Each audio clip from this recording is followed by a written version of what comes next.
Hi, my name is Jan Lansky, and I want to talk about the features of our down tube 11H folding bicycle. I'm going to start with the stem area, work my way down, then from front to back.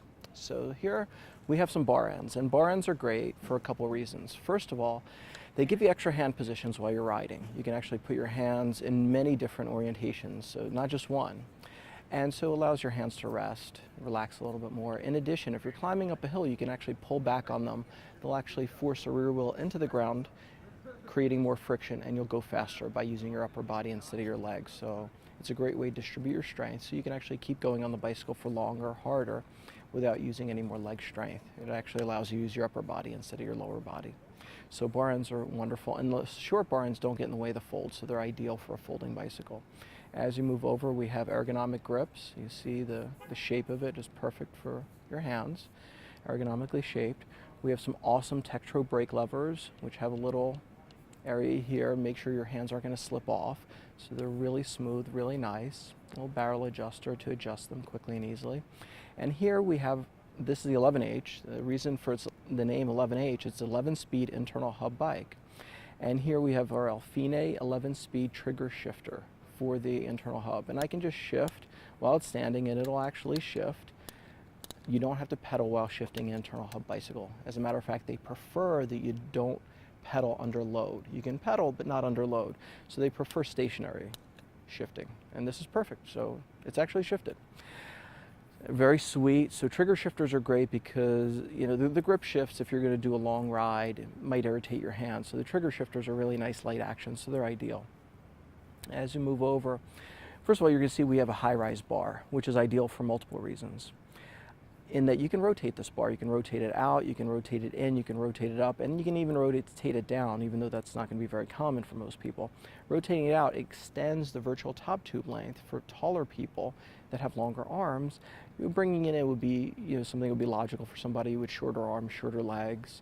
You know, I don't know about kids on this one, but that is a technique that you can use for kids on different bicycles that we have. And in short, this just gives you an extra 1.5 inches of adjustment in any plane you wish. And how do you do that adjustment? Loosening these two bolts.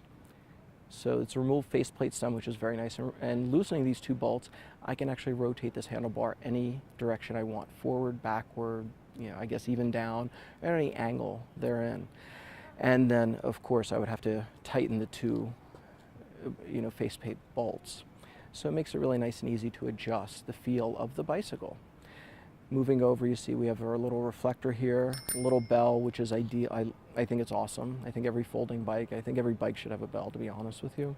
And the controls on the left side are the same, so I don't want to get into those. Okay, so we have a new stem in 2017. This is a really nice low profile stem. When it folds down, it's actually shorter than our older stems. In addition, it actually has an adjustable height here.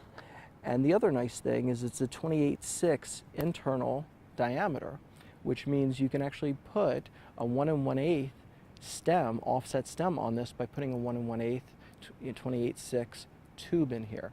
So you can actually have a stem that sticks out. You can actually have it rotated in. That would be logical for children. It just gives you many, many more options. So that's a really nice feature about our new stem being, you know, that it is smaller, it folds more compact, and it has a 28.6 internal diameter to allow you to use any standard 1 1/8 bicycle stem part on this. So that's really nice. As we move down, it has a little locking mechanism, so I'm going to turn that to the side, and I'm going to essentially loosen the stem by pulling on this lever, and you'll see it's held on by, you know, right here. I can fold it down. I'm not going to do that here, but this is actually the adjustment for the headset right here. And let me put this back up, okay, and it seats perfectly, and it's nice and tight, and I'm going to lock it back into place. And it's much lower profile. It sits much lower than our old stem, so hence when it's folded, you actually have a much more compact folding bike at this time, about a 1/2 inch smaller in the vertical plane. Here you see the integrated headset. The bearings are right here, which is very smooth. We have a 3-bolt interface system for a bag system. And generally, this is the ideal place to put a bag on a folding bike, especially with an internal hub. The internal hubs are a little bit heavier than a regular hub. So this bike is going to be a little bit more back heavy than a regular folding bike. So if you're going to add weight to the bike, it makes more sense to add in the front. However, handlebars are not really safe because the weight can move, you can lose control of your bike. So having it on the frame is ideal. So this is a perfect place to actually have your weight. It's on the frame in the front of the bike. Makes the distribution of weight a little bit more equal, which is ideal. Okay, here on our fork, it has aluminum crown. This is a really sweet fork. Aluminum lowers, steel sanction tube, which is standard. It actually has a steel steer as well, so it's really strong. Preload adjustment is right here, so I can adjust the preload by turning this knob. So that's great. We have awesome Tektro brake levers down here. So yeah, they engage perfectly, easy to adjust. And machine sidewall rims means that they have something solid to bite down on. These are not smooth rims where the brakes are actually going to slip. They're actually going to bite down, and there's actually a lot of traction right here. I don't know if it's visible in the video, but very high quality double wall machine sidewall rims, so these are really nice. Okay, as I work my way down, see we have a beautiful hub, quick release hub. The quick release on this side, let me rotate this. And we have a 6-bolt interface on the hub for a disc. We do not put disc standard on folding bikes generally because as you fold and unfold a bike, it's much more risky that you will actually bend the rotors. And the majority of people don't need disc. However, having the option for a disc, as you can see, we have the disc, the interface right here, and the hub actually has a 6-bolt interface for the rotor. So the caliper goes here, rotor goes here. So if you wish to put a disc on, you can without buying any extra parts other than the disc itself. So this is actually very smooth, very nice, and if you need it, it's right there. As I continue, we have a beautiful lightweight fender. So plastic fender in the front and the rear, nice attachment here, really quality bolts as well. As I continue moving back, you can see the welds on this frame are beautiful. And the shape, we actually extended the length by a ½ inch, give a slightly longer virtual top tube length versus our older model. So it's really sweet. I think this is just the perfect mix of everything. We have a water bottle interface right here, so you can put a water bottle cage here, or you can put a pump if you want, pretty much anything, right? As we continue moving back, you're going to see we have new pedals. These are awesome pedals compared to our older model pedals. I really appreciate these. They're much more solid. The bearings in these are much bigger, stronger, clearly they're going to last a lot longer than the other ones. So these are great. I really appreciate these a lot. So we have frame protector on the bottom, which is nice. So when you fold the bike, it's actually a sit on the frame protector, which is going to protect everything, right? So you're not going to get anything on the belt. There's, as long as it's sitting on this, which is what it's there for. Okay, and now we have these awesome cranks. And not only are the cranks awesome, but we have an integrated interface with the bottom bracket. So this is a highly efficient system. As you can see, it's hollow in the center. So the bearings are actually on the outside of the bottom bracket shell instead of inside. So really wide bearings, less flex.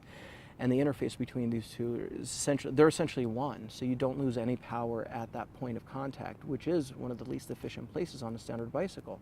So we remove that problem. This is as efficient as you're going to find in a crankset on any folding bicycle today. Here we have a 60-tooth front chainring, 22-tooth rear, gives you a solid gear range. I think the low gear starts at 28, and with the Alfine rear hub, which is over 400% gear range, the high gear is over 100 gear inches, which is phenomenal. I mean, this is a really great concept for a small wheel folding bike, this gear, the gear range with this Alfine rear hub. We have a nice little kickstand here, and it's completely adjustable. What do I mean it's adjustable? There's a little bolt on it which I can change the height, so if you want to change the lean on this kickstand, it's not visible on that side, but I can tell you that there is a little 4mm Allen bolt right here, and I can change the height, which will change the lean, whatever, if you have a specific environment where you need a different angle for your kickstand, that is possible. So Gates CDX drive, this is the high-end Gates belt system, as well as CDX cog system, chainring cog. Excuse me, please.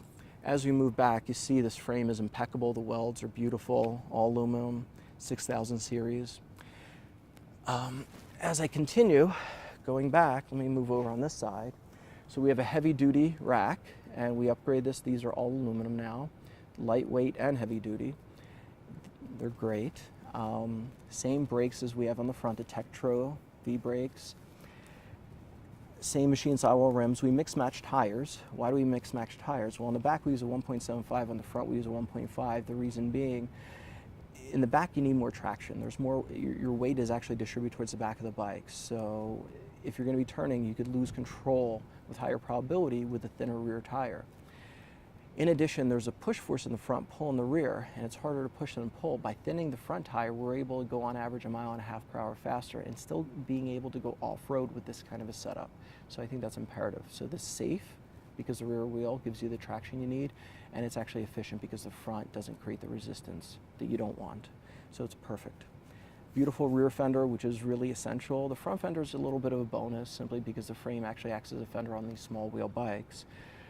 But it's nicer having a front fender so you don't, when you turn the handlebar, it's not going to spray your feet and everything. But the rear fender is essential. And as you can see, we have a beautiful rear fender, plastic, lightweight. Okay, so here, beautiful view of the belt here. And here we have the Shimano Alfine 11-speed hub. This is one of the nicest internal hubs in the market today.